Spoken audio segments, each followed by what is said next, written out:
Today I'm finally going to be making the cereal that you guys have been asking for since forever, and today I finally have some time off so I can actually make it.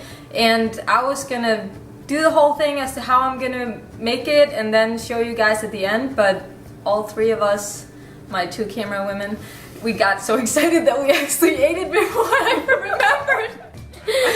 That's actually so good. That's how good it is.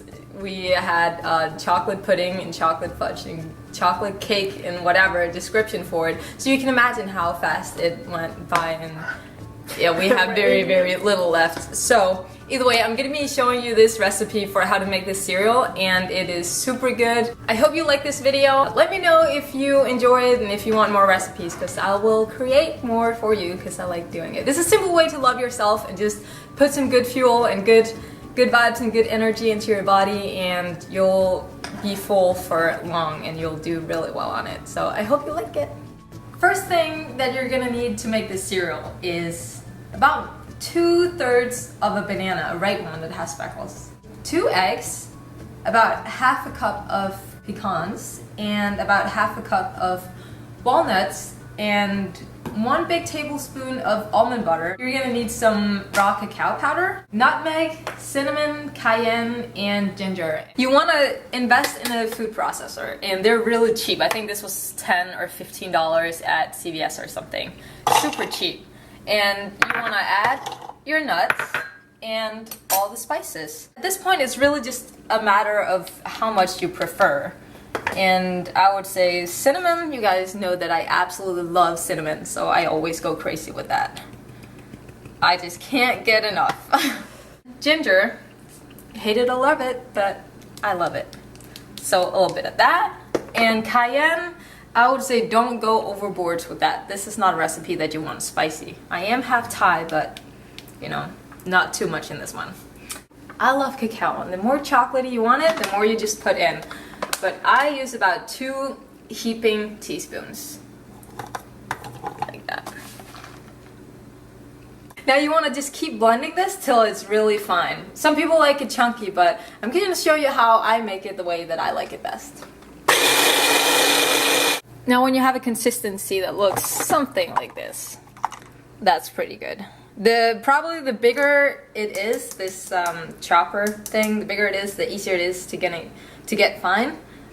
This one, if you fill it up too much, it's not that easy. So once you have your nuts grinded up finely like that, you want to take your banana and mash it.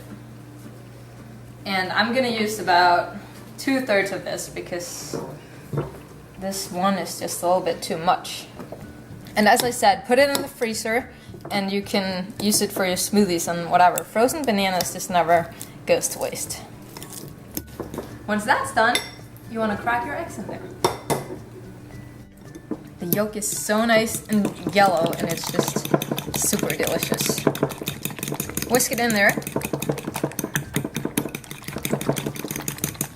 And add your nuts.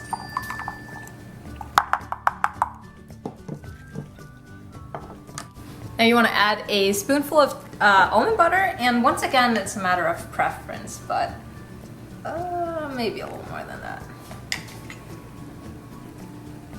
And then just stir it together. Now, if you have all these ingredients in the house, it's really simple to make every morning if you want it. Now, if it's a little thick, you can actually add a little splash of almond milk. I always get vanilla flavor, it's just so much better. Just a little splash. Turn on your stove and find a good size pot. And this is where this tool comes in handy. And this just looks like something I could just eat. This looks like you're making a chocolate cake, basically, but you're not. Pour the entire thing in your pot. And now for the important part. You have to keep scraping the bottom. Turn down the heat a little bit, and you see how it starts to cook at the bottom? It gets stiff. You want to keep stirring it.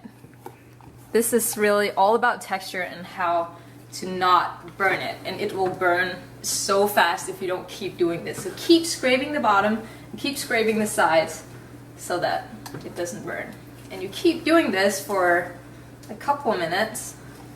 Whatever your stove is like, just make sure it's on medium heat and it doesn't burn. You see how it starts to thicken?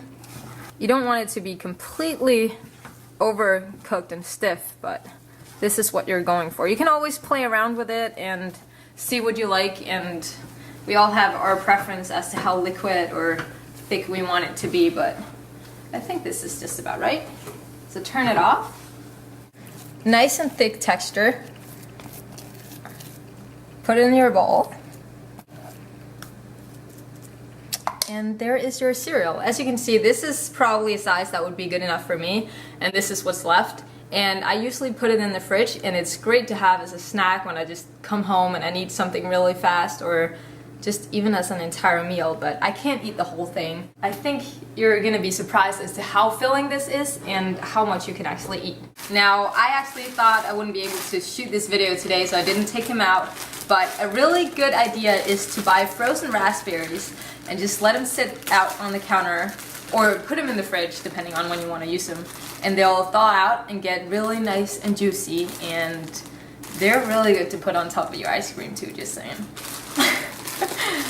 But add some raspberries to that, add a splash of raw milk to that, or almond milk or hemp milk or whatever milk it is that you prefer. And it's super simple. As I said, if you want to make this in the morning, it doesn't really take that long. Once you made it the first time and you know how to do it and how much you want of each thing, then it really is super fast. And there you have it. It's like chocolate cake and pudding. Oh yeah, that's actually really... Poor Diana's breakfast is about to be eaten. That's why we have this.